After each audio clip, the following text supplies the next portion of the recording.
Louis Blanc. Il est 20h32 et décidément la poésie nous envahit sur France Culture. Pour rendre le monde vivable et intelligible au cœur et à la communauté des hommes, Pétrarque est à l'honneur dans Une vie, une œuvre.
Solo e pensoso i più deserti campi vo misurando a passi tardi e lenti,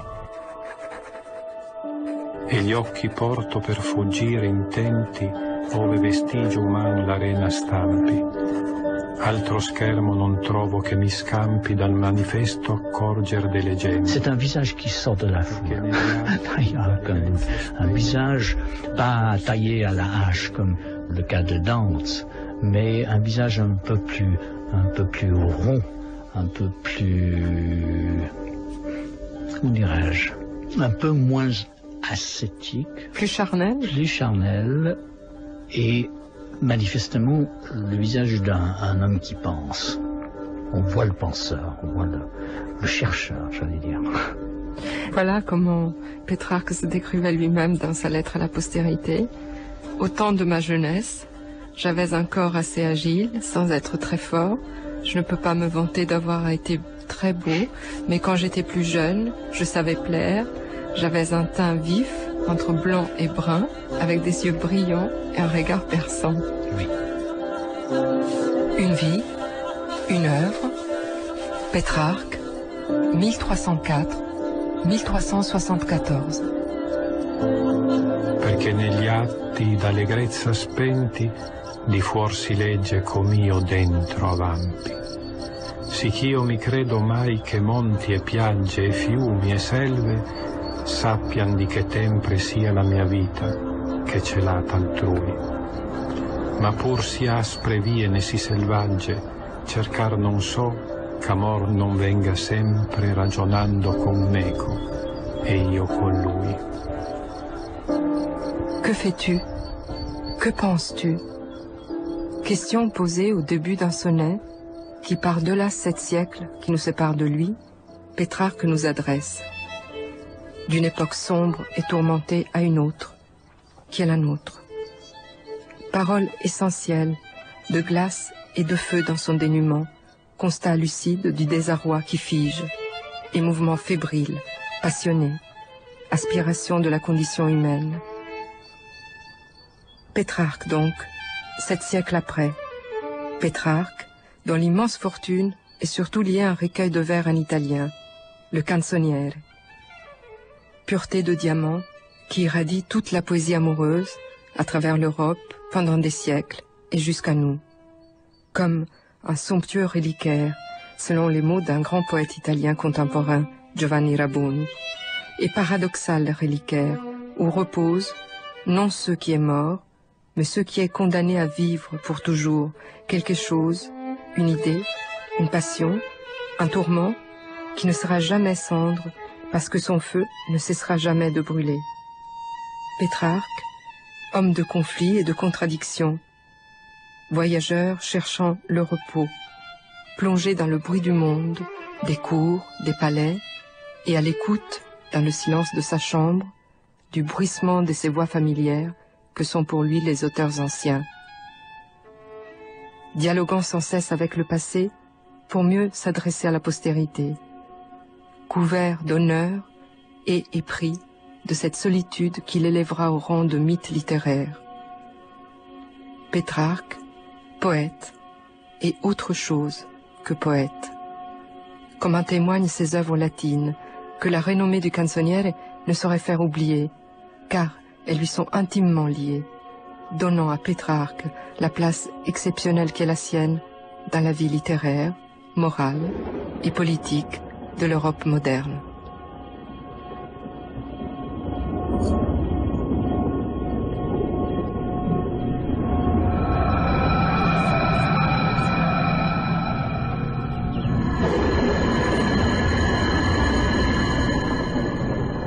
La place de Pétrarque est absolument considérable. Christophe Caron. Et en un sens, il en est la première victime.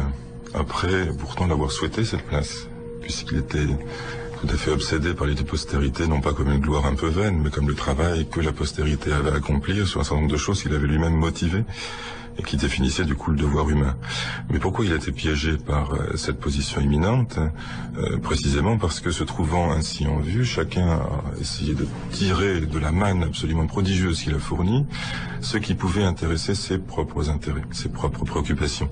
Et donc, il est devenu poète pour les poètes, amoureux pour les amoureux, moraliste pour les moralistes, homme moderne pour les historiens, ou dernier homme médiéval, etc. Donc il était, pour ainsi dire, démembré en autant de petits Pétrarque. Mais c'est une réussite absolument admirable. Vous vous rappelez sans doute un passage de Baudelaire où il dit que son rêve serait de créer un poncif, une sorte de lieu, en effet, où chacun puisse se rencontrer. Je ne sais pas donc s'il faut déplorer que Pétrarque, dans cette incroyable postérité qu'il a connue, ne soit pas à nos yeux égal à ce que son œuvre nous montre de lui, ou s'il faut au contraire s'en réjouir, puisque cette œuvre a su susciter tellement de choses que, par définition, le vrai Pétrarque demeure à jamais introuvable, ou nous désigne, nous, comme le lieu de notre travail à son endroit, ou le lieu de notre travail à notre propre endroit. Donc, si on peut s'attrister du fait que son incroyable notoriété a fait disparaître et ce qu'il fut, et éventuellement ce qu'il a dit, derrière la réception qu'on a faite de ses œuvres, c'est aussi un signe absolument incroyable de la fécondité que Pétrarque nous offre. Une sorte de paternité étonnante, donnant naissance à mille courants, à énormément de possibilités intellectuelles, de travaux de l'esprit, et auxquels nous devons nous-mêmes répondre. C'est ce qui fait aussi son actualité.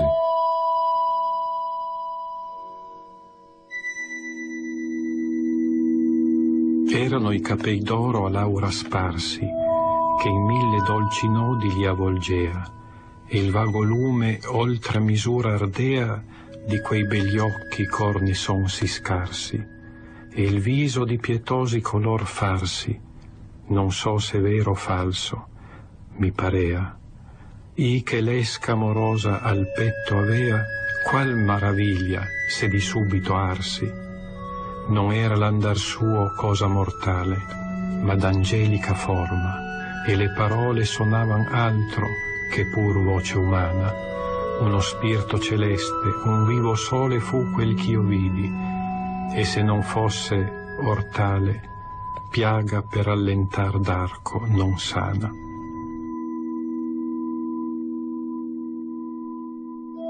Je crois que Pétrarque invente une langue pour le temps humain dans son canzoniere. Carlo Ossola. Nous avions bien sûr, avec le style Novo, le groupe des poètes toscans autour de Dante, une poésie, une lyrique qui chantait l'amour, et cet amour conduisait l'âme et l'esprit jusqu'à la contemplation, et souvent même on prétendait la contemplation divine.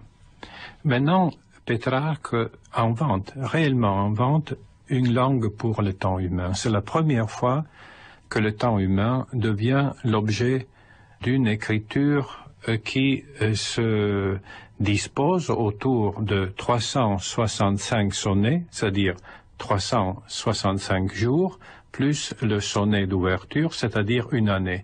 C'est un livre d'heures répété chaque jour pour chaque année, jusqu'à la fin de sa vie. Et cette langue se précise de plus en plus comme une langue de silence. Nous pourrions dire qu'avec Dante, il y avait la parole qui saisissait le monde. Chaque terme, chaque mot était une portion de réalité. Osip Mandelstam, le grand poète russe, a dit que Dante travaille avec sa langue et ses mots comme le peintre travaille sur la matière première, avant qu'elle devienne couleur, avant qu'elle devienne forme.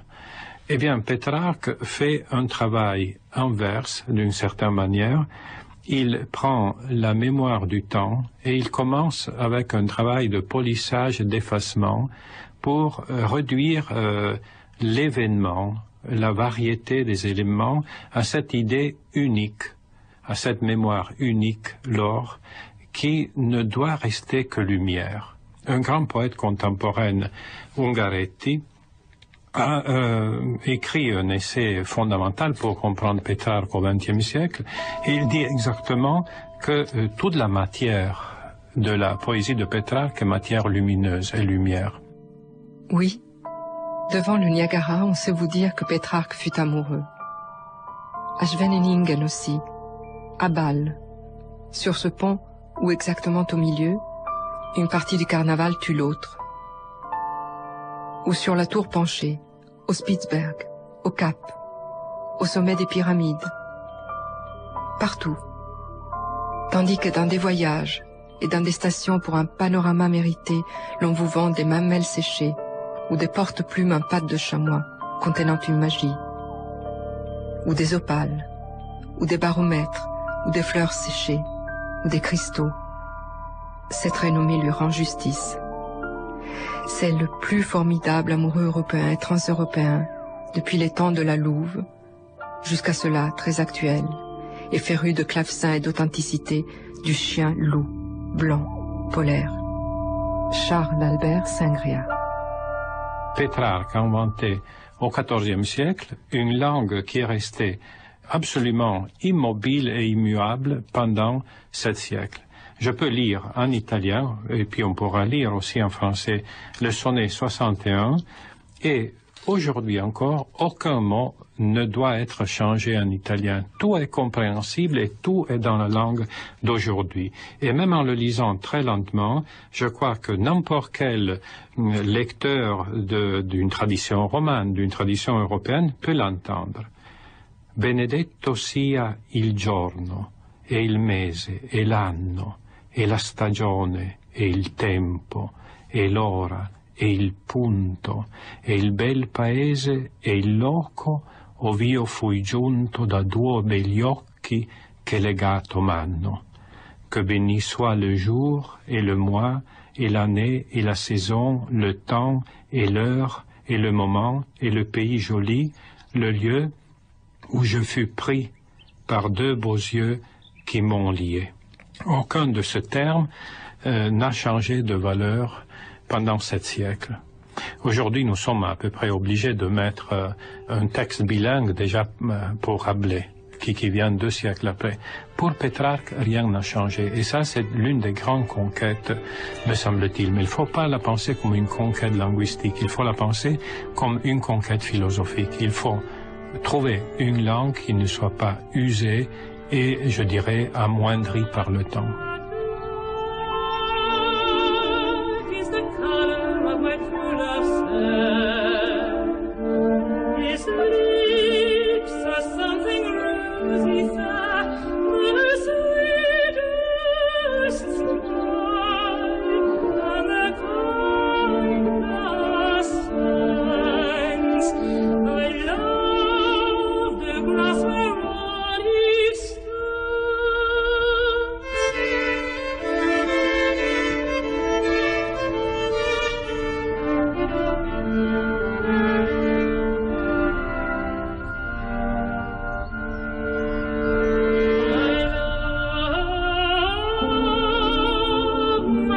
Les yeux dont je parlais si ardemment, et les bras, et les mains, les pieds et le visage, qui m'avaient éloigné tellement de moi-même et rendu différent de toute autre personne.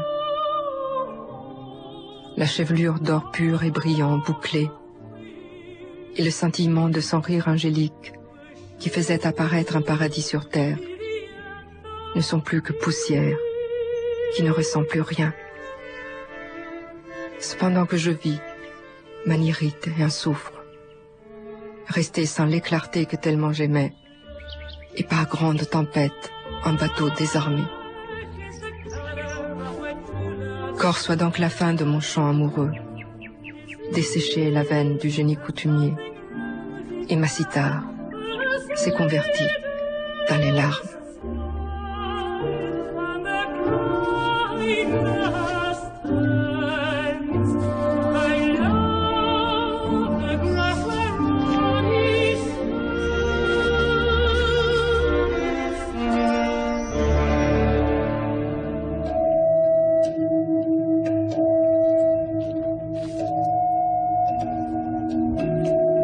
Jean-Yves Masson. Il y a chez Pétrarque très souvent quelque chose qui évoque, pour moi en tout cas, et qui m'a d'ailleurs beaucoup aidé à le traduire, c'est sa proximité avec Mallarmé.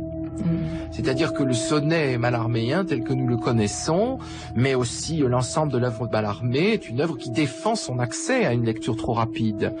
C'est une tradition de la poésie. On peut la porter sur elle un jugement positif ou négatif. Il est sûr que Pétrarque est du côté d'une clôture du texte sur lui-même, qui évidemment, à mon sens, fait son extrême modernité, puisque c'est quand même, depuis Mallarmé, la grande question de la poésie moderne, de savoir dans quelle mesure le poète fait signe vers le monde, ou dans quelle mesure, au contraire, il crée, par la poésie, son propre monde. Il est sûr que le chansonnier est une des premières formes du rêve du livre dans la tradition occidentale. Ce rêve qui amène Mallarmé à la consomption de lui-même et à une mort par spasme de la glotte, tellement il est justement incapable quasiment de parler et obsédé par le rêve du livre. Pétrarque, sans que ce rêve du livre ait le même côté tragique, Pétrarque réussit avec le chansonnier à écrire un livre qui se veut un livre total. Un livre total puisque c'est un livre qui est à l'image du temps. C'est presque tout ce qu'on peut en dire. Il est séparé en deux parties. Une partie qui renverrait à l'or vivante et une partie qui renverrait à l'or morte. Donc une partie qui s'inscrit dans le temps et une partie qui fait signe vers l'éternité. Ce qui est très intéressant, c'est que Pétrarque arrive à constituer ce chansonnier comme un tout, alors qu'il travaille sur des poèmes isolés, qu'on peut tout de même lire pour eux-mêmes, lire en soi. Chaque poème est un petit bijou ou un élément d'une mosaïque ou d'un pavement, une figure dans un ensemble qui, contemplé de loin, forme cette fresque extraordinaire du chansonnier.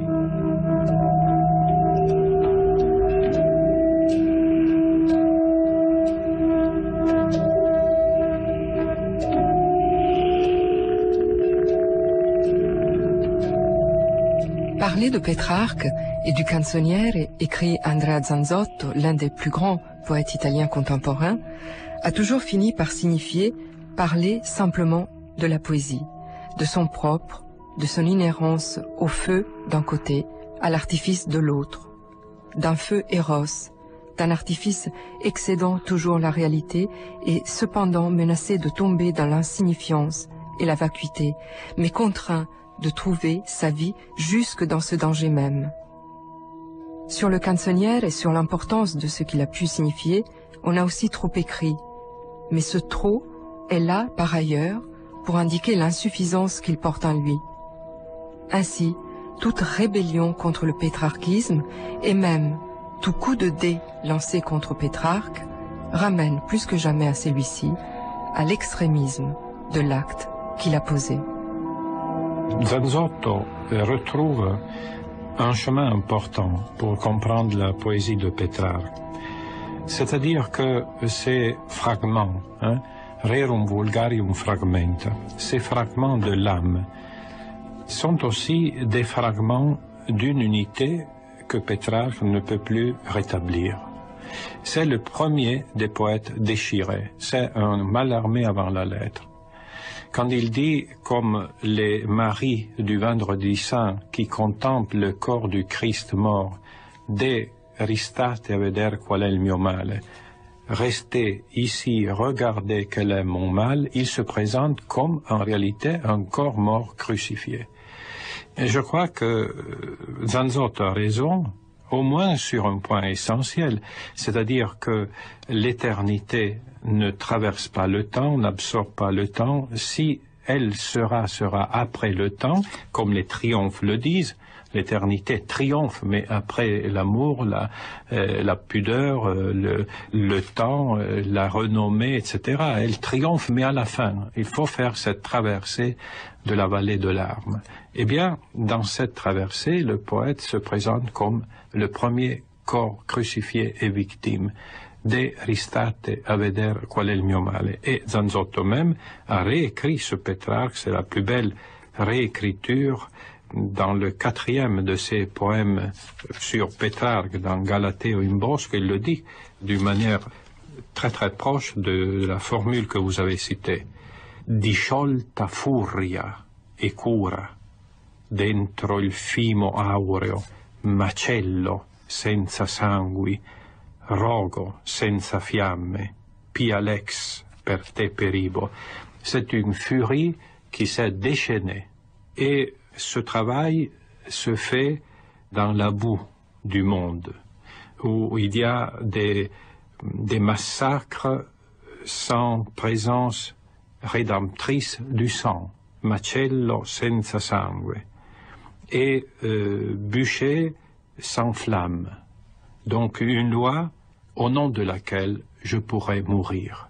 Et voyez que là, toutes les règles métriques du sonnet sont respectées, mais en même temps, il y a cette position extrême de la poésie. Et elle touche au modèle même de l'impossibilité.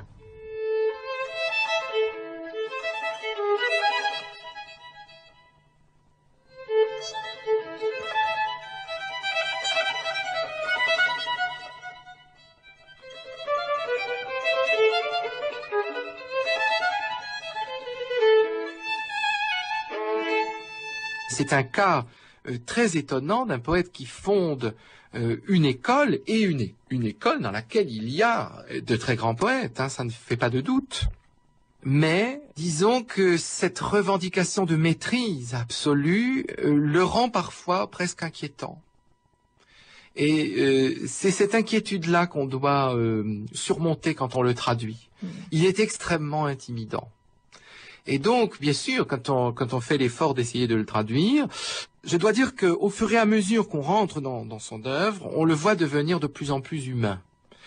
C'est-à-dire que, au fond, cette position de principe, qu'il est le poète, qu'il est celui qui, par ses études, par son érudition, détient la vérité, plus on le traduit et plus on apprend à entendre sous ses revendications une autre voix.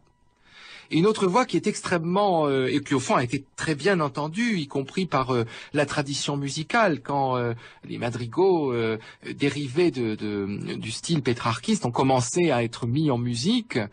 C'est la tradition de l'homme souffrant, de l'homme malheureux, de celui qui sait que le bonheur lui est interdit sur terre. Alors bien sûr, il espère un bonheur dans l'au-delà. Mais, et c'est ce que Luzzi d'ailleurs reprochait aussi à Pétrarque, c'est que pour lui, au fond, le paradis, qui pour Dante est une assomption de bonheur, qui est une plénitude, le paradis, c'est pas une plénitude, c'est la cessation de la souffrance. C'est pour ça que Luzzi dit, mais au fond, le paradis auquel aspire Pétrarque, c'est ce que les catholiques, la théologie traditionnelle appelle les limbes. C'est-à-dire un état dans lequel finalement on cesserait de souffrir. Ce serait déjà beaucoup. C'est d'un immense pessimisme. C'est-à-dire que la souffrance est telle qu'au fond, on attend de l'au-delà rien d'autre que cette cessation, que la cessation de la souffrance. Et moi, ce qui m'intéresse chez Pétrarque, c'est l'extrême humanité de cette souffrance. C'est que bien sûr, il la vit en poète qui sait que sa connaissance des philosophes antiques, sa fréquentation, sa revendication de sagesse, sa fréquentation des grands sages de l'Antiquité, peut le placer au-dessus des autres hommes, lui permettre de se faire une sorte de chambre dans laquelle il s'enfermera, où il sera à l'abri des assauts du monde. Hein. C'est la même idéologie aristocratique que celle qu'on trouve dans la consolation de la philosophie de Boès. Hein. C'est que la philosophie, finalement, vous apporterait une arme que le commun des mortels n'a pas contre la souffrance. Mais en même temps, ce qui est très beau, c'est que Pétrarque souffre, que cette souffrance s'exprime en des termes qui sont extrêmement humains, et qu'il y a à tout moment l'aiguillon de la douleur amoureuse, du regret, du souvenir, qui va briser cette carapace. Ce qui est émouvant finalement aussi dans les triomphes, c'est qu'il n'arrive pas à finir. C'est qu'il y a un moment où sa voix se brise parce que la douleur est trop forte. Et alors en cela, on voit très bien ce que des poètes, par exemple comme Rilke, qui avaient la même revendication par moment, notamment dans les Neue Gedichte, dans les nouveaux poèmes, la même revendication de perfection, de mise à distance de tout ce que la souffrance personnelle pourrait avoir de trop immédiat, cette même défiance vis-à-vis de l'épanchement lyrique. Au fond, cette méfiance vis-à-vis de tout ce qui conduira au romantisme. Hein. Et en même temps, on voit très bien ce que des poètes comme Rilke ont pu y trouver, parce que justement, puisqu'il fait l'effort de se détacher de sa propre personne et de mettre à distance sa propre douleur, les moments où cette douleur s'exprime et justement n'arrive pas à se mettre à distance sont d'autant plus fascinants et d'autant plus beaux. Il y a une fragilité de Pétrarque, et c'est cette fragilité-là qui m'intéresse.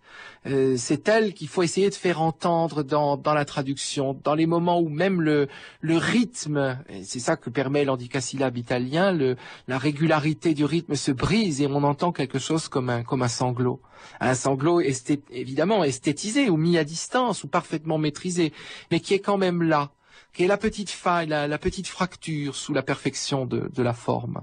C'est ça qui fait qu'il faut lire Pétrarque, et Dante aussi, mais Pétrarque, c'est que cette souffrance-là, qui est la souffrance de l'intériorité, la souffrance du moi qui se découvre incertain de sa propre existence, osons un grand mot, elle est profondément moderne. Elle ne cesse pas de nous concerner.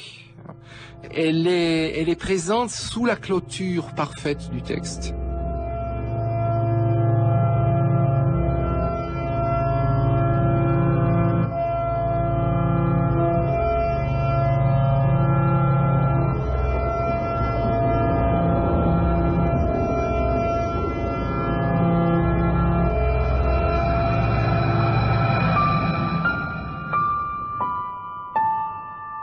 Poeta, sed aliud quam poeta. Poète est autre chose que poète.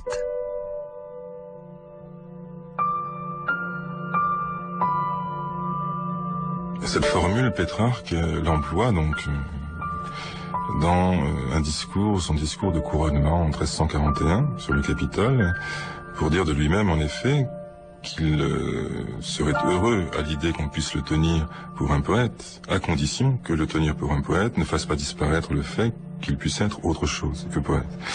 Et cette ambiguïté-là me semble extrêmement féconde. Pour quelle raison ? Parce que l'histoire de son influence comme poète est l'histoire de toutes sortes de malentendus. Ça ne veut pas dire que les malentendus ne peuvent pas être féconds, ils l'ont été. L'histoire si contrastée du pétrarchisme, par exemple, le montre. Et puis son influence encore sur des poètes même contemporains en Italie ou ailleurs. Ça veut dire simplement que ces ambiguïtés font disparaître l'ambiguïté centrale. Et cette ambiguïté centrale, c'est effectivement poète et autre chose que poète. Autre chose que poète, ça signifie pas simplement je vis bien dans le réel, je ne suis pas évident. Ça signifie aussi que la poésie n'est pas simplement à soi-même sa propre loi. Il y a un itinéraire dans cette poésie, enfin le chansonnier le montre, ces 366 pièces, pour la plupart des sonnets, qui sont orientées par un rythme difficile sans doute, exigeant, qui ne se laisse pas aisément percevoir tel quel, mais orientées comme une sorte de bréviaire, de viatique de l'année elle-même. Il y a donc une histoire particulière. La poésie n'est pas simplement je ne sais quelle législation qui ne serait redevable à qui que ce soit de quoi que ce soit. Il y a non pas un tribunal pour la juger, ce n'est pas ça, mais il y a une orientation décisive à avoir.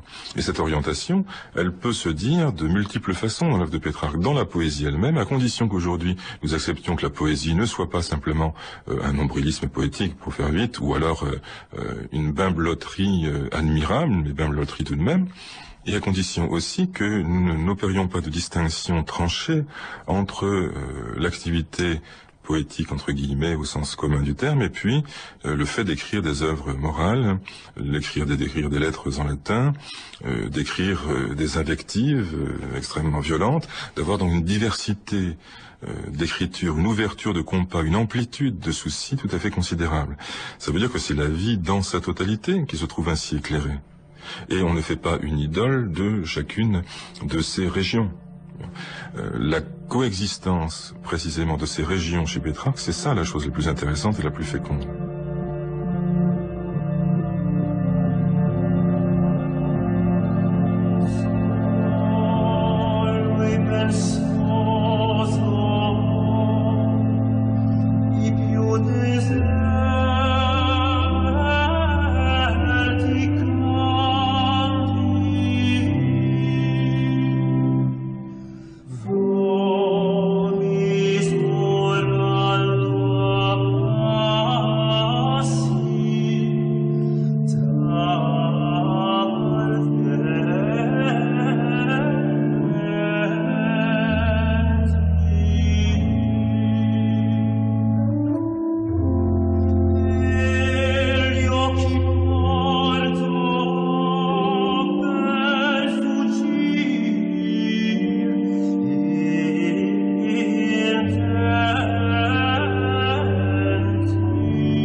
Comment parler de l'œuvre morale de Pétrarque comme si c'était un ensemble clos et figé. Elle est tout aussi mouvante, d'une certaine manière tout aussi inquiétante que l'œuvre italienne, et cela sur plusieurs plans. C'est une langue extrêmement mouvante qui sait admirablement, dans le latin qui est le sien, se couler dans toutes sortes de moules et suivre les inflexions de l'heure, du moment, et revenir éventuellement à une sorte de grande leçon portée par la tradition latine, par les voies de l'autorité au sens de ce qui fait croître, de ce qui augmente, non pas de ce qui impose. Donc c'est une langue inventée, ni plus ni moins par Pétrarque, aussi inventée, me semble-t-il, qu'est inventée la langue italienne du chansonnier. Il y a le même travail, la même souplesse. Donc ne parlons pas, à l'endroit des œuvres morales écrites en latin, ne parlons pas d'une sorte de rigidité. Et puis cette rigidité, nous ne la trouvons pas non plus dans le dessin, dans le propos même de l'auteur. Il a écrit une somme qui s'éparpille, dirait-on, qui éclate à chaque instant, qui paraît à cet égard infiniment moderne. Une somme qui s'intitule « Les remèdes aux deux fortunes ». Une somme en ceci que ces remèdes à ce qui cause notre malheur, à ce qui cause notre bonheur, voilà les deux fortunes dont il parle, en ceci donc que ces remèdes entendent embrasser la totalité des situations de l'existence. Absolument toutes les situations, jusqu'aux choses apparemment les plus triviales. Posséder des tableaux chez soi, aimer la pêche à la ligne, etc. Qu'est-ce que ça signifie pour nous? Vous voyez, qu'est-ce qu'on désire, là encore, bien. Donc une somme parce que c'est cette totalité, mais pas une somme au sens des sommes médiévales, c'est-à-dire des édifices qui seraient construits, où quelque chose serait au principe du bâti de l'édifice, qui serait une rationalité absolument impeccable, sans chagrin, sans éclat possible. Ce que Pétrarque fait en même temps qu'il construit cette somme, c'est d'inventer de nouveaux modèles, pour ainsi dire, de rationalité, des rationalités multiples. Comment cette somme est-elle construite? La raison dialogue avec les passions qui nous font, la joie, la tristesse, la crainte, la douleur. Et ces passions sont terriblement entêtées. La joie dit « je suis contente ». La douleur répète tout le temps « j'ai mal », c'est tout, et ne va pas plus loin. Donc, c'est comme une sorte de leçon pour nous qui avons tendance, évidemment, en tant que lecteur, en tant qu'homme, à répéter à chaque instant la situation où je suis, ma propre humeur, ça prévaut sur l'objectivité des choses. Et la raison répond non, dialogue avec elle.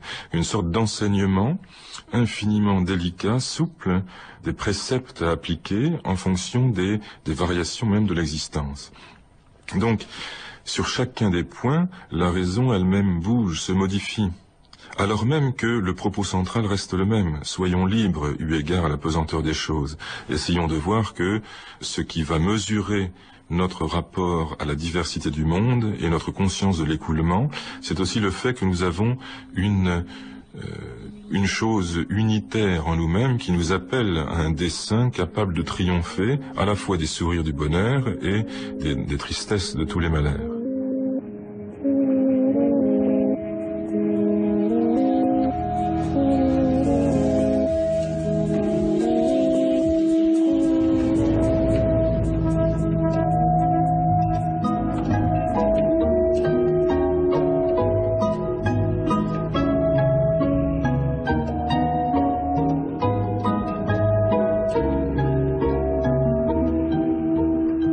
Lorsqu'il avait 15 ans, son père, l'ayant surpris à lire les auteurs anciens plutôt qu'à étudier le droit, avait brûlé tous ses livres, sauf 2, l'un de Virgile, l'autre de Cicéron.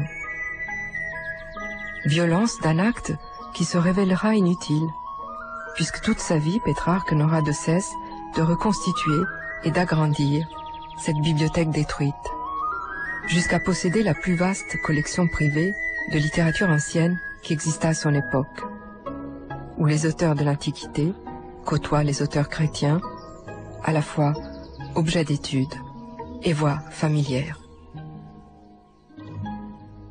La façon dont j'entends Nicolas Mann, les débuts de la Renaissance et surtout les débuts de l'humanisme, c'est une façon assez philologique, dans le sens que pour moi il s'agit de la discipline que nous aujourd'hui appellerions philologie, c'est-à-dire l'étude des textes, et surtout l'étude des textes, dans son cas, le cas de Pétrarque, des textes romains.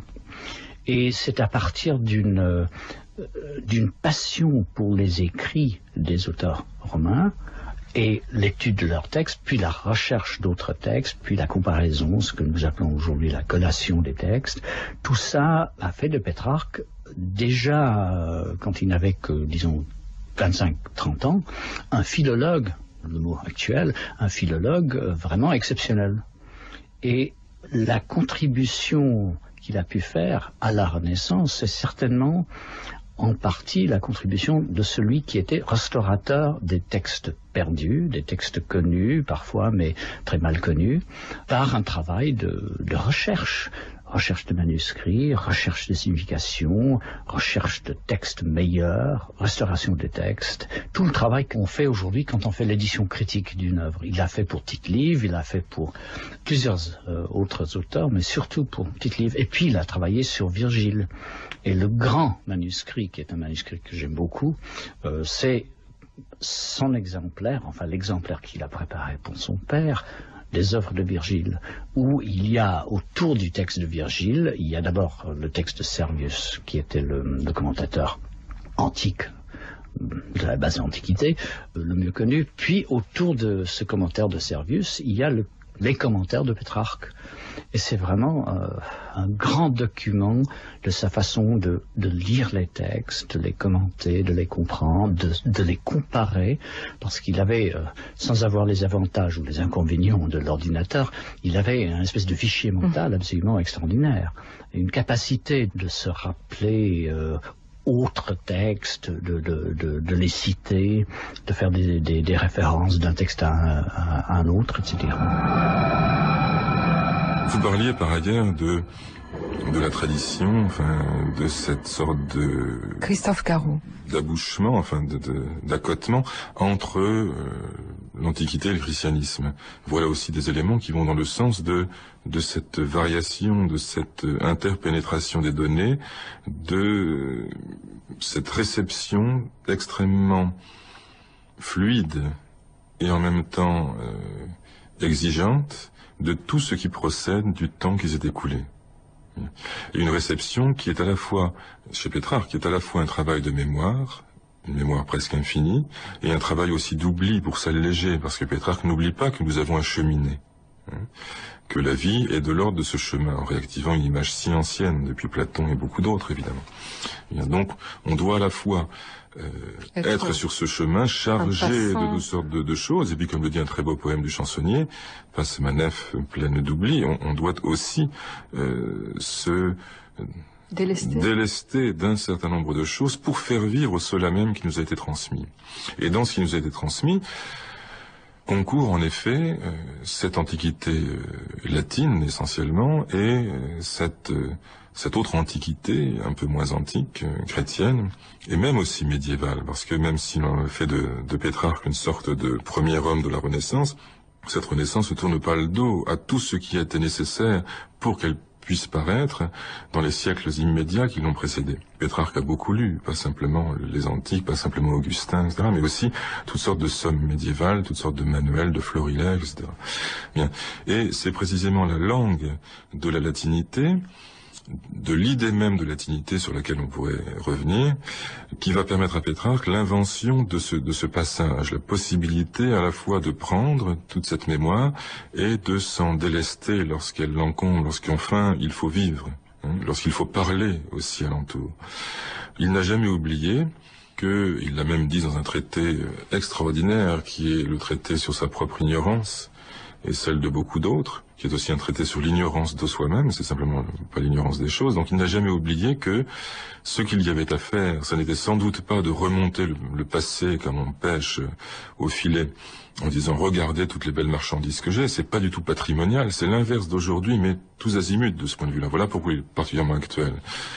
Parce que ce qui me semble actuel, petite parenthèse, c'est justement ce qui désigne dans le présent tout ce qui est mal pensé. Enfin, donc il ne remonte pas le passé comme dans un grand filet en disant regardez tout ce que je remonte, regarde tous les petits produits, le trésor, etc. Bon, il le fait passer véritablement, le redit, le fait vivre, l'amène plus loin, exige de lui aussi des réponses aux questions qu'il se pose en tant qu'homme dans la vie présente qu'il a à mener. Il lui demande des leçons sur sa propre existence. Or, demander des leçons, ça n'est pas mettre au pinacle, afficher dans sa chambre des préceptes moraux qu'il s'agirait de lire tous les jours, c'est demander au contraire à toute cette tradition de prendre la mesure d'une conscience singulière et de prendre la mesure de ce qui, dans cette conscience singulière, est soumis au temps réel, au présent où nous sommes. Donc, il faut adapter les préceptes, c'est-à-dire les faire toucher au réel, pour que, d'une part, ils aient leur point d'application, et d'autre part que le réel s'en trouve lui-même modifié, ayant ainsi une orientation, ayant ainsi de quoi nous faire nous retrouver dans l'épars que ce réel nous offre. Il s'agira de vivre avec ça, et de vivre avec ce que le passé nous permet de voir dans le présent lui-même, pour le mesurer, pour le juger, pour l'aimer, tout simplement. Et on n'aime pas sans mémoire, on n'aime pas non plus sans possibilité d'oubli. On n'aime pas non plus sans désir d'avenir. Passa la nave mia colma d'oblio, per aspro mare, a mezzanotte il verno, e infrascilla i Cariddi, e al governo siede il Signor, anzi il nemico mio. A ciascun remo un penser pronto e rio, che la tempesta e il fin par c'abbia scherno. La vela rompe un vento umido eterno di sospir, di speranze e di desio. Pioggia di lacrimar, nebbia di sdegni, bagna e rallenta le già stanche sarte, che son d'error con ignoranzia attorno. Celansi i duo miei dolci usati segni, morta fra l'onde e la ragione e l'arte, tal ch'io comincio a desperar del porto.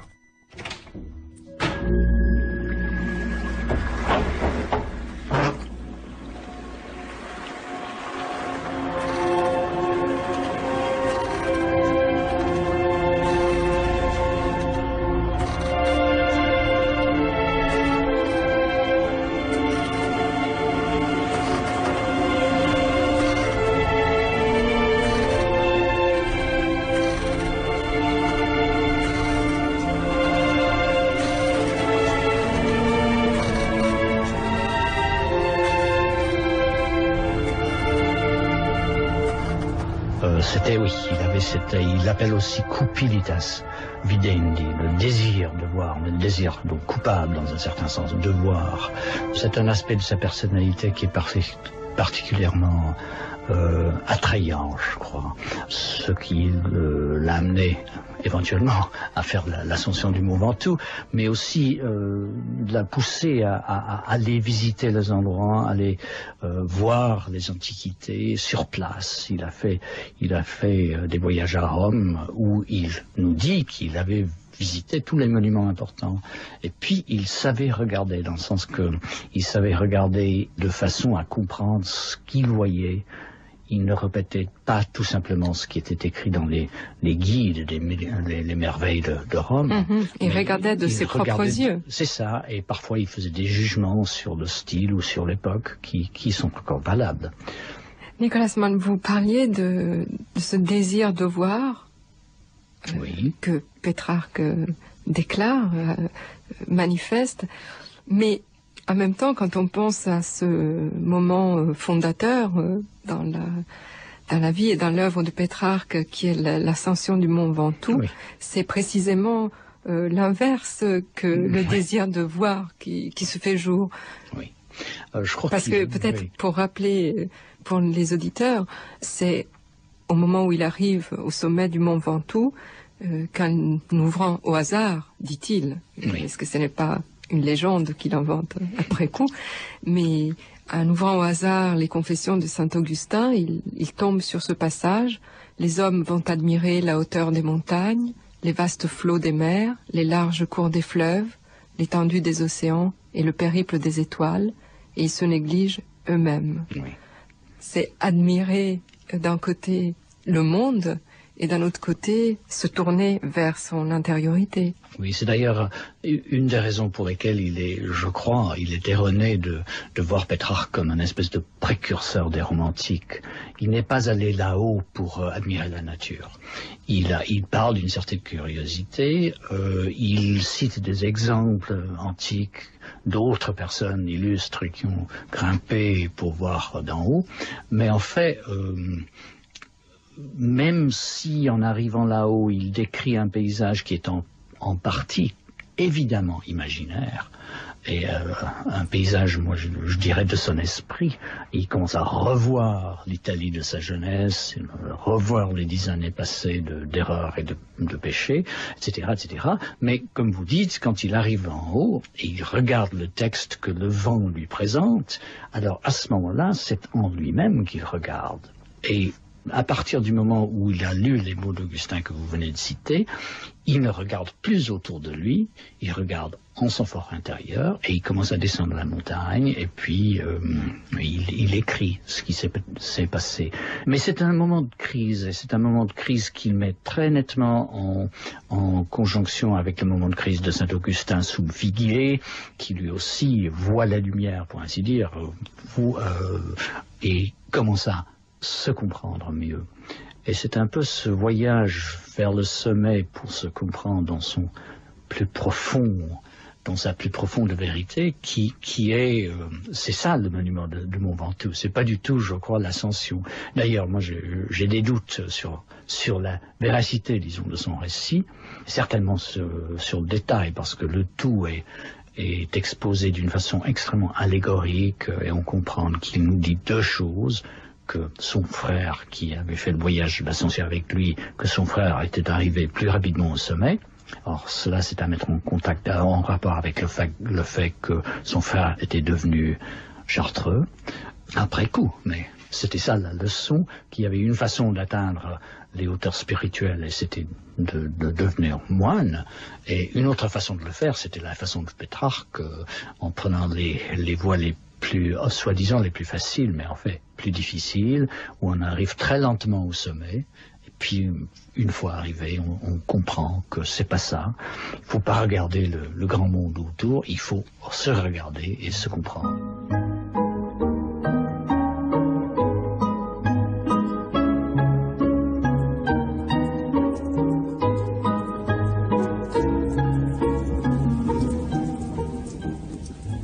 Combien de fois, penses-tu, ce jour-là, me suis-je retourné sur le chemin du retour pour regarder le sommet de la montagne? C'est à peine si elle m'a semblé de la hauteur d'une coudée en comparaison de la hauteur de la contemplation humaine, si toutefois on ne la plongeait pas dans la boue de la turpitude terrestre. Une autre pensée se présentait à moi à chaque pas. Si je n'ai pas été ennuyé de tant suer et de tant peiner pour faire approcher mon corps un peu plus près du ciel, quelle croix, quelle prison, quel tourment pourrait terrifier une âme qui s'approche de Dieu, en foulant aux pieds la cime orgueilleuse de l'arrogance et le sort des mortels. Et cet autre, combien sont-ils ceux que la crainte de souffrir ou le désir de jouir ne détournent pas de cette route? Trop heureux celui-là, s'il s'en trouve un. De lui, je penserais bien qu'a voulu parler le poète.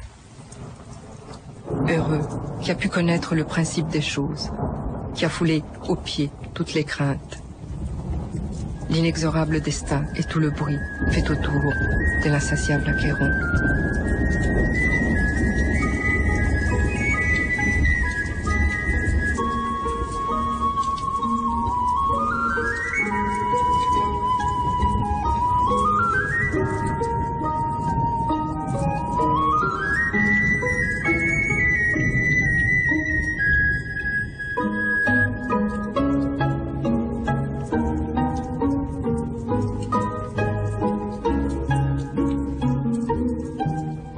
La lettre du Ventoux est en miniature, une sorte de... Enfin, en miniature, elle est assez copieuse malgré tout, donc c'est une miniature qui nous régale. Elle reprend le mouvement général de ce que nous pourrions appeler l'œuvre un peu problématique de Pétrarque. De quelle manière? Pétrarque part le matin faire cette ascension et nous dit qu'il écrit la relation de cette ascension le soir. L'écriture correspond au temps réel ou supposé, peu importe, si vous voulez, de l'ascension et de l'expérience de méditation qui est donnée par cette ascension. Lorsque Pétrarque ouvre son recueil des familières par une lettre de 1350, qui est un peu une lettre programmatique de ce qu'il est en train de faire, il dit aussi qu'il ne pourra cesser d'écrire qu'avec la fin de sa vie, qu'il y aura une coïncidence toujours entre le temps de la vie et le temps propre de l'écriture. Cette coïncidence se fait non pas parce que il serait en train de se regarder lui-même sur de narcissisme absolu, mais elle se fait parce que c'est bien de la vie qu'il s'agit et de la réflexion sur celle-ci afin que la vie elle-même ait une direction et une orientation. Et à la fin de la même lettre, la première lettre du recueil des familières, il dit à son correspondant, voilà le soir tombe, il faut que j'achève ma lettre, la journée et l'écriture ont correspondu, de même que dans le chansonnier, l'année aussi, et puis le recueil peuvent correspondre. Cette sorte d'épaulement, ces sortes d'épousailles même du temps et de l'écriture, voilà aussi malgré tout une leçon augustinienne, comment dire, cette collocation, le fait de se placer ensemble comme ça, vie et écriture, loin d'idolâtrer, nous amener à idolâtrer l'écriture en tant que telle, nous fait simplement considérer la vie comme ce qu'il faut à chaque instant déchiffrer. Et nous avons des clés pour déchiffrer cela selon Pétrarque. L'expérience augustinienne du temps, le désir du repos, le désir d'une unité, la solitude comme moyen possible d'y parvenir, cependant avec dans la mémoire tout le fracas du monde, tel que les remèdes nous le donnent à penser. Donc il est capable, de ce point de vue, d'associer à nos existences des niveaux incroyablement superposés et riches d'expériences, entre lesquels chacun des textes navigue pour en remonter l'image de nous-mêmes, qui pourra, dit aux autres, assurer le minimum de communauté dont nous avons besoin. C'est dans les années 1342-43, peu de temps après avoir été solennellement couronné poète des poètes au Capitole, que Pétrarque entreprend la première rédaction du Secretum, Mon secret, où le dialogue imaginé avec saint Augustin met à nu les conflits de son âme, sa douloureuse inquiétude, l'écart entre sa vie réelle et l'existence à laquelle il aspire.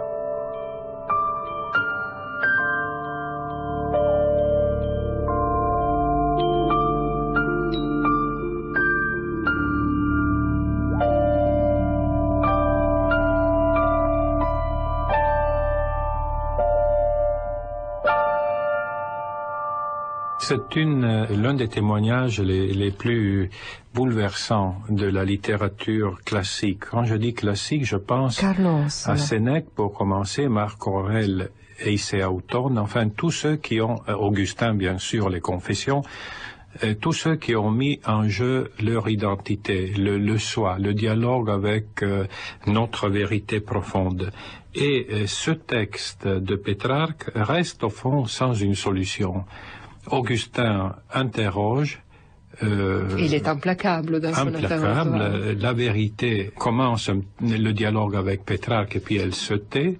Hein, et Pétrarque, non seulement au commencement défend ses positions, ses amours, son amour, mais à la fin, il n'arrive pas à cette espèce d'aveu en qui consiste la confession. Même chez Rousseau, et Maria Zambrano a écrit un magnifique livre là-dessus de Saint-Augustin à Rousseau, la confession est le lieu de la conquête de soi-même. Eh bien, nous pouvons dire que Augustin même, à la fin du traité, il y a 3 livres, à la fin, est obligé de donner un conseil désespéré à Pétrarque. Permettez-moi de le lire.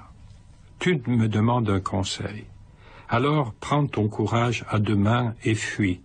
Va de prison en prison. Je ne le trouverai pas mauvais. En te déplaçant, peut-être, retrouveras-tu la liberté ou au moins adouciras-tu ta servitude. Mais je ne suis pas d'avis qu'après avoir arraché ta tête à un joug, tu la soumettes à de honteux servages. Dans ce conseil ironique, mais jusqu'à un certain point ironique, Saint-Augustin voit bien que Pétrarque n'arrive même pas à se libérer de la prison. Il est dans une servitude qui ne connaît qu'un passage d'une servitude à l'autre. La servitude d'abord de l'amour et puis de la renommée surtout. Hein.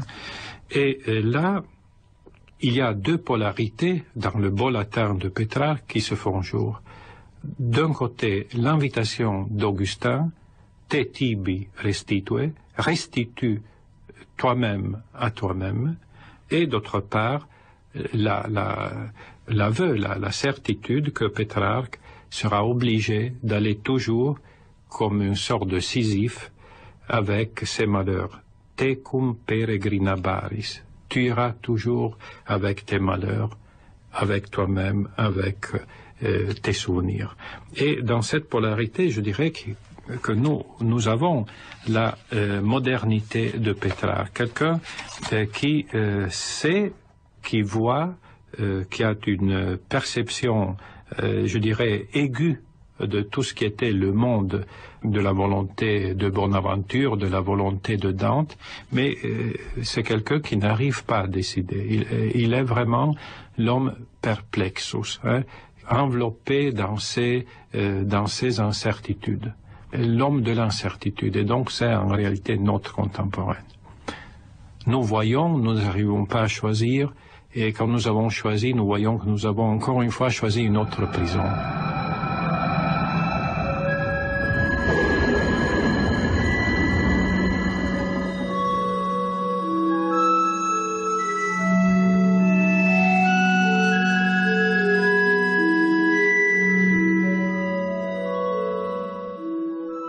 Je résumerai donc ce rapport à Augustin, de façon un peu caricaturale il est vrai, en me servant de l'expression que Pétrarque a au moment où il parle du livre qu'il a toujours sur lui, des Confessions d'Augustin.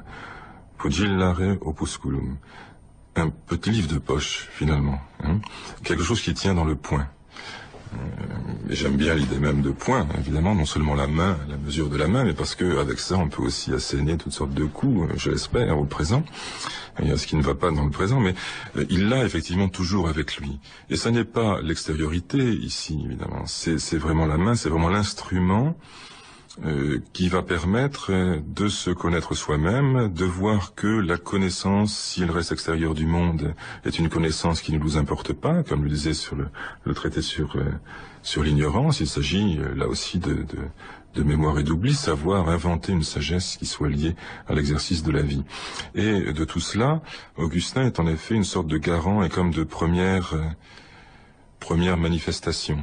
Parce que, Brian Stock l'a montré dans de très beaux livres sur Augustin, Augustin invente peut-être par la lecture un mode de réflexion sur soi profondément méditatif et qui permet au lecteur de voir que, à travers l'activité de lire, il peut susciter en lui des images de ce qu'il est, des images de ce qu'il devrait être, de ce qu'il voudrait être, par exemple, telles que dans le même homme coexiste à la fois l'existence réelle et ce à quoi elle se trouve appelée. Nous sommes à chaque instant capables de susciter en nous, pour reprendre la formule célèbre d'Augustin, plus grand et plus intime que nous-mêmes. Bien.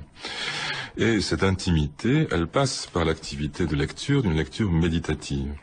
Donc ce qu'Augustin apprend, entre autres choses, à Pétrarque, c'est l'idée même qu'en s'interrogeant, quand nous interrogeons, nous sommes capables de susciter en nous celui qui peut répondre aussi à nos interrogations et mesurer l'écart, qui est l'écart temporel le plus fascinant qui soit, l'écart entre le présent et l'avenir, ce à quoi je suis appelé, qui fait mesurer l'écart entre ce que nous vivons comme expérience du trouble et de l'inquiétude et ce que nous désirons comme expérience de la sérénité et de la quiétude, par exemple du repos enfin.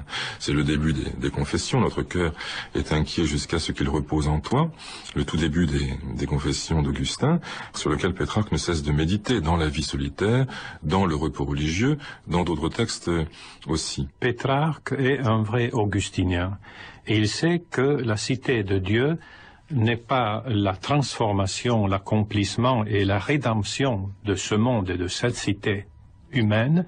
Au contraire, c'est une cité qui est bâtie déjà à l'intérieur de nous-mêmes et qu'il faut remettre en lumière, se mettre à l'écoute de cette intériorité. Ce qui fait que, d'une certaine manière, le travail que Pétrarque fait n'est pas évidemment un travail autour de la res, mais autour de l'écho que nous avons de cette cité intérieure. On pourrait dire évidemment qu'il s'agit d'un certain néoplatonisme, mais dans la mesure on pourrait dire la même chose de Saint Augustin. La réalité est que Pétrarque sait que la seule réalité que nous connaissons est la mémoire de l'expérience que nous avons vécue. Tout le reste opaque et inconnaissable. Et cela qu'il fonde une poésie dont le XXe siècle sera le plus grand épanouissement. Je dirais même Pétrarque, notre contemporaine.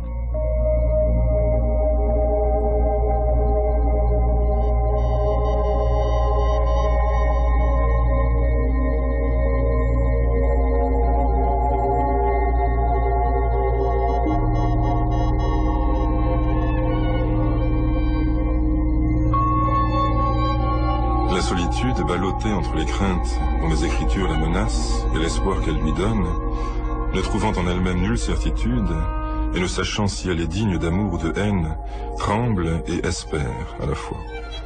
Et elle se console en pensant à la miséricorde de son roi, qu'elle connaît comme la seule certitude. Elle veille, et ne se préoccupe en sa veille que de chercher des yeux les pièges où lui tendent les démons. Forte de la protection divine, elle peut les dédaigner. Ainsi doux qu'on la regarde, est-elle heureuse et tranquille. Oui, elle est vraiment une citadelle inviolable, le port où l'on se réfugie contre toutes les tempêtes.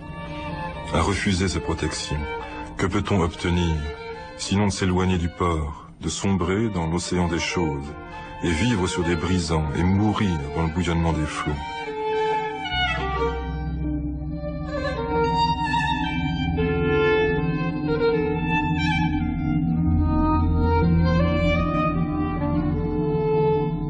Le Vaucluse, le jardinet de sa maison à Milan, le Mont Ventoux, la petite chambre, la Cameretta, Arquois, où il passera les derniers temps de sa vie, lieu choisi, théâtre de cette solitude que Pétrarque invente et qui devient avec lui un mythe littéraire des plus féconds.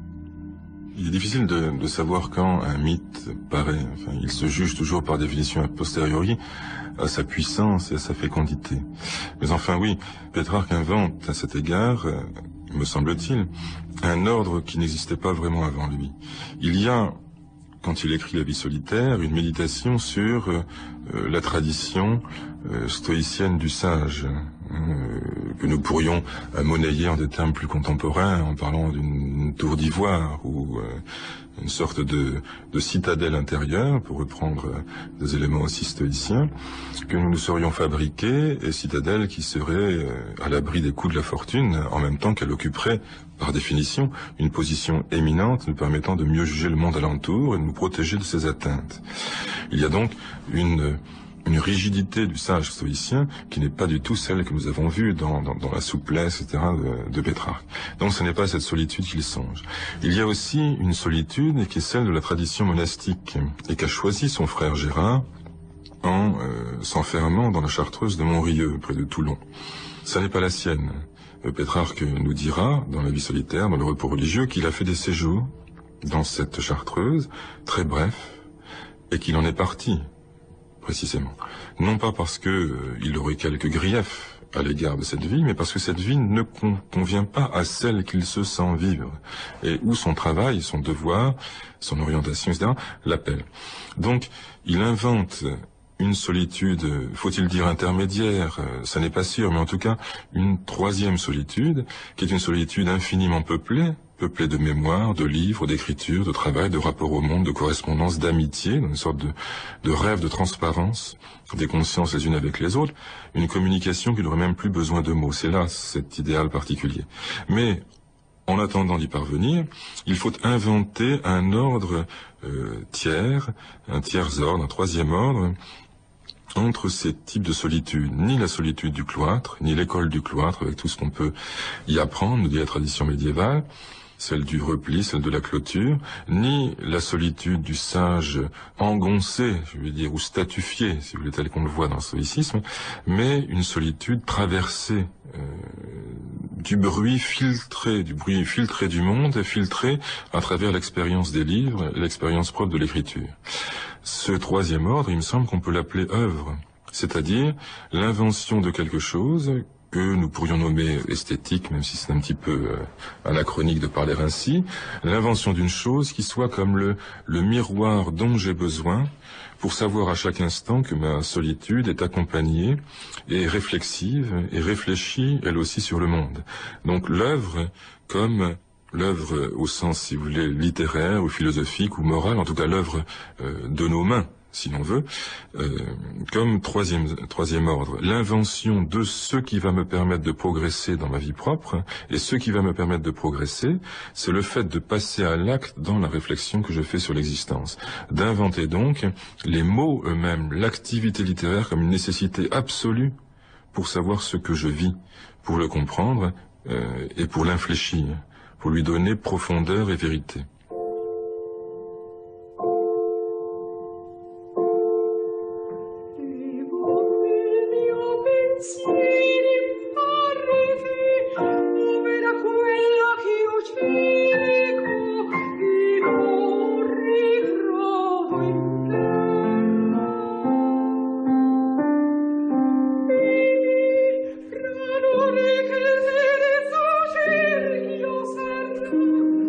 Gloria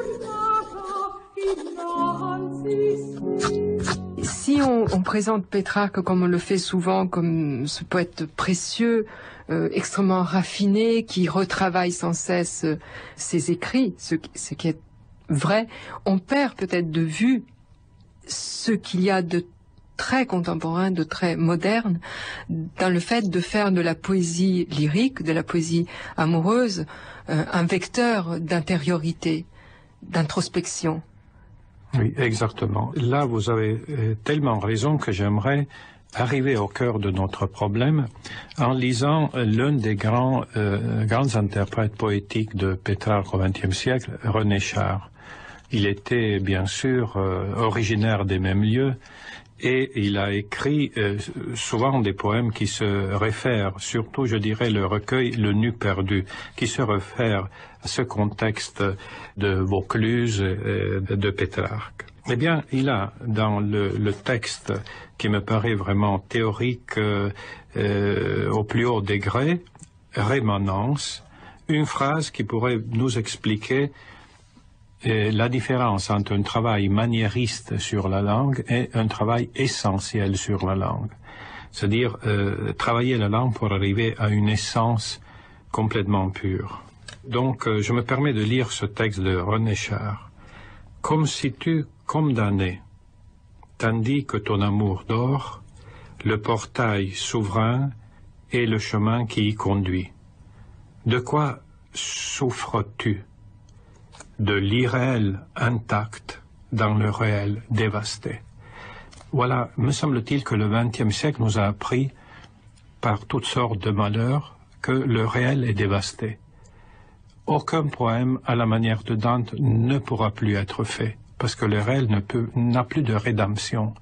Mais ce que Pétrarque a légué à l'époque contemporaine est inversement l'irréel intact. Cette lumière de l'or, cette théorie de l'amour, cette pureté du souvenir.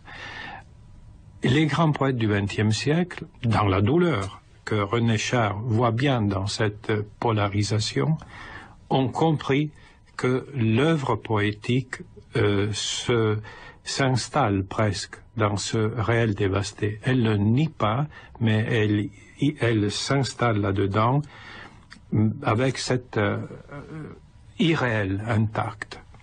Et je voudrais citer deux exemples. D'abord, le texte même de Pétrarque. C'est le sonnet 18. Quand'io son tutto volto in quella parte ove il bel viso di Madonna luce e me rivasa nel pensier la luce che m'arde e strugge dentro parte a parte.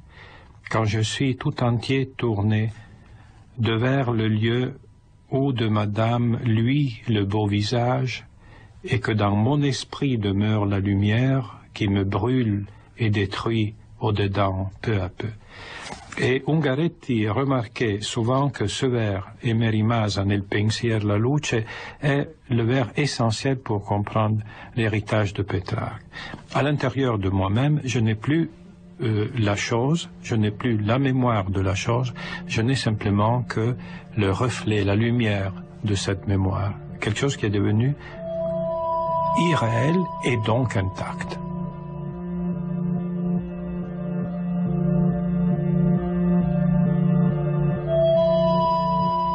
Chiare, fresche e dolci acque, ove le belle membra pose colei che solo a me pardonna.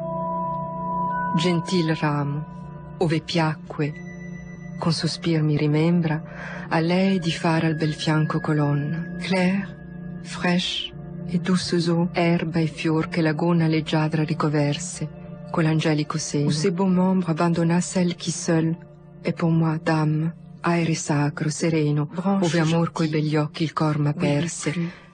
Date udienza insieme alle dolenti mie parole estreme, de faire à son beau flanc colonne, s'egli è pur mio destino, et fleur s'adopra, que la robe joliment recouvrie de son pli angélique.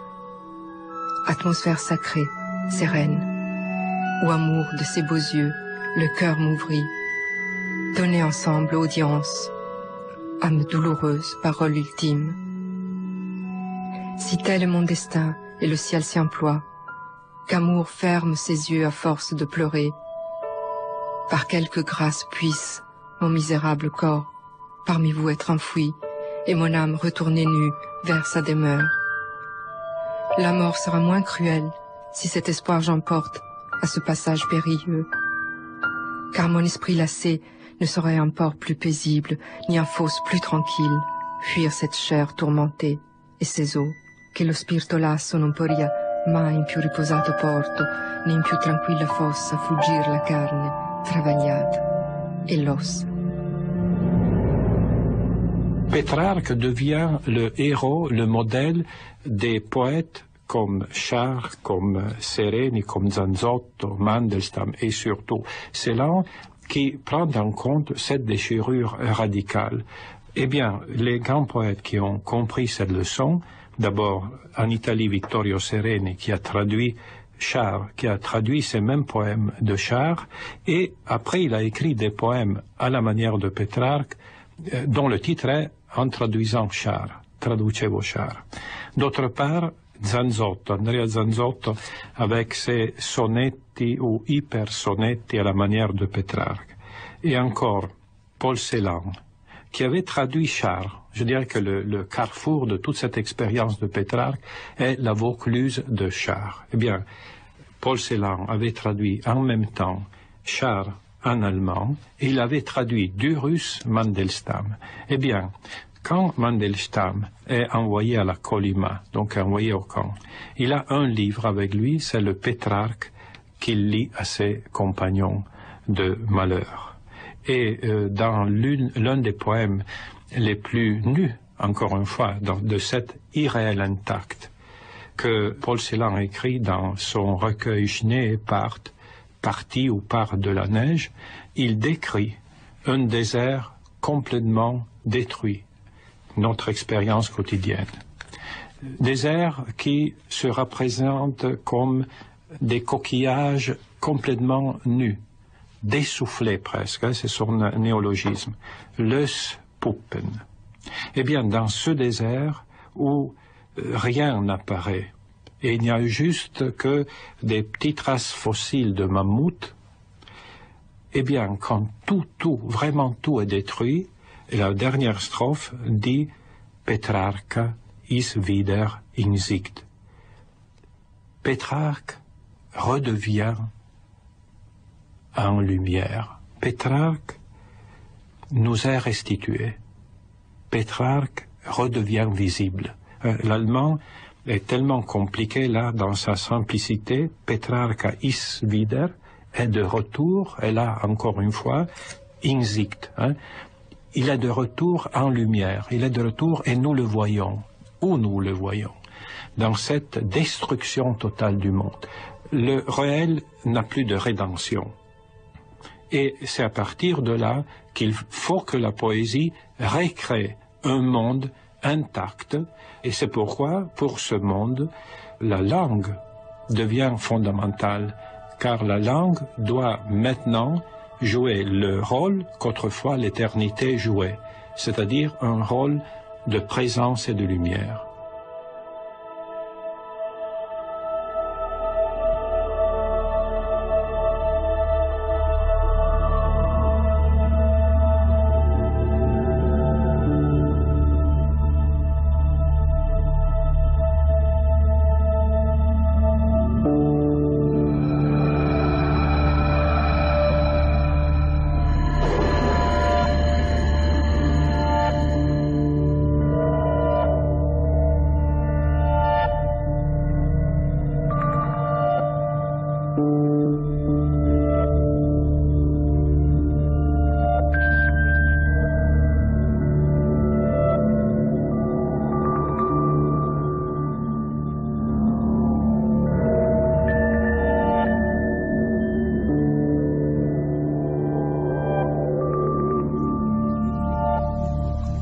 Qu'est-ce que vous avez appris de Pétrarque?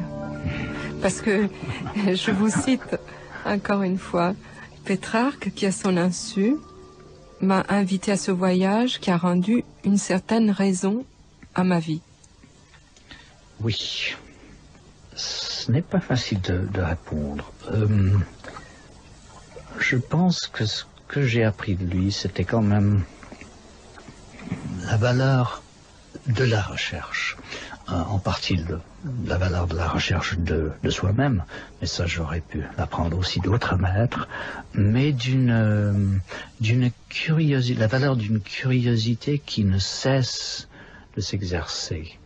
Le cupiditas videndi, le désir de voir, le désir de comprendre, et puis la façon dont on s'élabore, on se présente.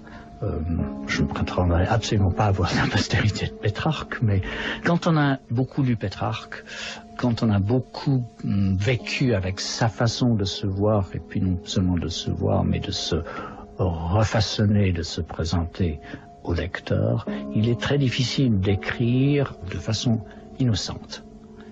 On se trouve, c'est un intellectuel, on se trouve devant son propre texte, en tant qu'intellectuel. Là, si je semble me flatter, c'est pas du tout ça que je veux dire. Ce que j'essaie d'expliquer, c'est un mécanisme de conscience de soi-même devant l'écriture. C'est quand même une façon de se prendre en main, de se comprendre et d'essayer de rendre raison de ses propres actions, de ses propres motivations, de sa façon d'être. Mais que faire précisément aujourd'hui de ce don de paternité? Si on avait la réponse, ce serait évidemment un scoop, ça c'est sûr. À chacun de le voir dans la conscience ou même, si possible, approfondie de la nécessité de l'interrogation qui est celle que vous posiez, à savoir qu'est-ce qu'on doit faire, qu'est-ce qu'il faut faire. Comment il faut vivre. Comment il faut vivre. Et on n'a pas la méthode. On sait simplement que c'est de l'ordre du viatique, c'est de l'ordre du cheminement, qu'il y a énormément de possibilités qui s'offrent, énormément de postulations à chacun de nous, énormément de sollicitations du réel. Et Pétrarque a voulu précisément que les sollicitations du réel fussent entendues dans toute leur ampleur et au niveau, si je puis dire, de la vie vécue. Et non pas de je ne sais quel substrat qui serait détaché de celle-ci et qui donnerait naissance à une œuvre, à un concept, à une orientation, etc. Donc, nous n'avons pas plus la réponse que lui, mais nous n'aurons pas le moindre commencement de réponse si tout simplement nous ne considérons pas la vie comme à lire, comme à déchiffrer, comme une légende, enfin au sens étymologique du terme, et comme quelque chose qu'il s'agit à chaque instant pour nous d'inventer.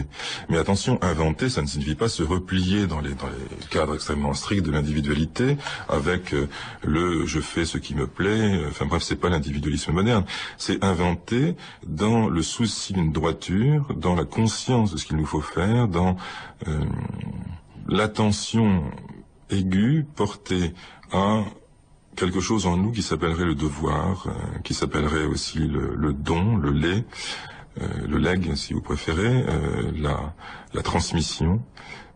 Ça n'est pas n'importe quoi. Nous devons répondre de nos actes, leur chercher une destination, trouver pour cela le langage qui convient, faire de ce devoir une grande affaire de communauté. Et ce n'est pas un choix personnel. Pour ma part, si je traduis Pétrarque, c'est pas parce que je serai par ailleurs, ce que je ne suis pas, peu importe, personne n'est parfait, bouliste ou amateur de Beaujolais. C'est pas de l'ordre du goût personnel. C'est simplement quelque chose qui nous amène au cœur de chacune des personnes à savoir ce qu'elle a en commun avec l'idée même d'avenir, d'ouverture de l'avenir, et donc du même coup, ce qu'elle a en commun avec tous ceux qui l'entourent, de telle sorte que cette communauté-là, cette communauté des lecteurs, des hommes vivants dans le monde, et des choses à faire ensemble. À eux de les inventer, de trouver aussi pour cela le langage. Donc il n'y a pas un langage d'une personne, un langage d'une autre. Il n'y a pas, je ne sais quel petit repli tribal chez Pétrarque, mais simplement l'invention nécessaire à chaque instant de ce qu'il faut donner pour qu'il y ait entre les hommes un lien qui puisse se dire en termes de communauté ou en termes, ce que nous dit le chansonnier, en termes d'amour, en termes de relations extrêmement étroites et de recherche de ce qui nous motive. Quelle est notre histoire propre? Qu'est-ce que nous désirons? Qu'est-ce que nous voulons? Il y a un mot de Charles-Albert Saint-Griat que j'aime beaucoup. Ça fait 50 ans exactement qu'il est mort. Il faudrait aussi fêter, non pas sa mort, ce qui est triste en soi évidemment, mais le fait qu'il soit mort il y a 50 ans, qui dit ceci, on ne désire pas que des gigots, on désire des lions. On désire le Christ roi. Qu'est-ce qu'on désire au juste? Et il me semble qu'aujourd'hui, en lisant Pétrarque, nous sommes mesurés à l'aune de nos propres désirs. Si ça n'est pas le tout que nous désirons, si c'est pas l'unité sans doute impossible d'un cheminement qui s'appelle une vie, si ça n'est pas l'unité difficile à trouver entre des hommes qui s'appelle une communauté, je me demande si le moindre désir, si n'importe quel désir que ce soit, a la moindre valeur. Il n'y en a pas. Donc c'est tout ou rien, en un sens. Et Pétrarque a écrit l'histoire de cette totalité, comme travail, comme don, comme obligation qui nous est faite de n'être pas absent de notre propre vie. Il l'a fait de A à Z. Il n'y a aucun auteur sur lequel nous ayons finalement autant de renseignements que sur lui, parce que toute sa vie vécue a transité dans l'idée même de la réfléchir, donnant une sorte de raison antérieure aux propos de Charles Dubos, selon lequel la littérature serait la vie prenant conscience d'elle-même. À ce point de conscience, il n'y a pas d'auteur qui soit véritablement parvenu. Donc nous avons tout de ce devoir de comprendre ce que nous faisons en vivant, et j'y insiste encore une fois, ce que nous désirons. Solo e pensoso i più deserti campi vo misurando a passi tardi e lenti, e gli occhi porto per fuggire intenti ove vestigio uman l'arena stampi. Altro schermo non trovo che mi scampi dal manifesto accorger delle genti, perché negli atti d'allegrezza spenti di fuor si legge com'io dentro avampi. Sicch'io mi credo mai che monti e piagge e fiumi e selve sappian di che tempre sia la mia vita che celata altrui. Ma pur si aspre vie ne si selvagge, cercar non so ch'amor non venga sempre ragionando con meco, e io con lui.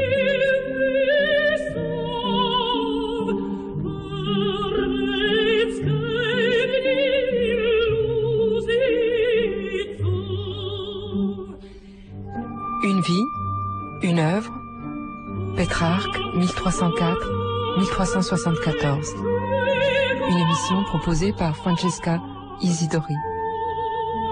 Avec Christophe Caro, Nicolas Mann, Jean-Yves Masson et Carlo Ossola. Prise de son, Manu Méric. Mixage, Michel Créis. Réalisation, Manouchak Fachaï.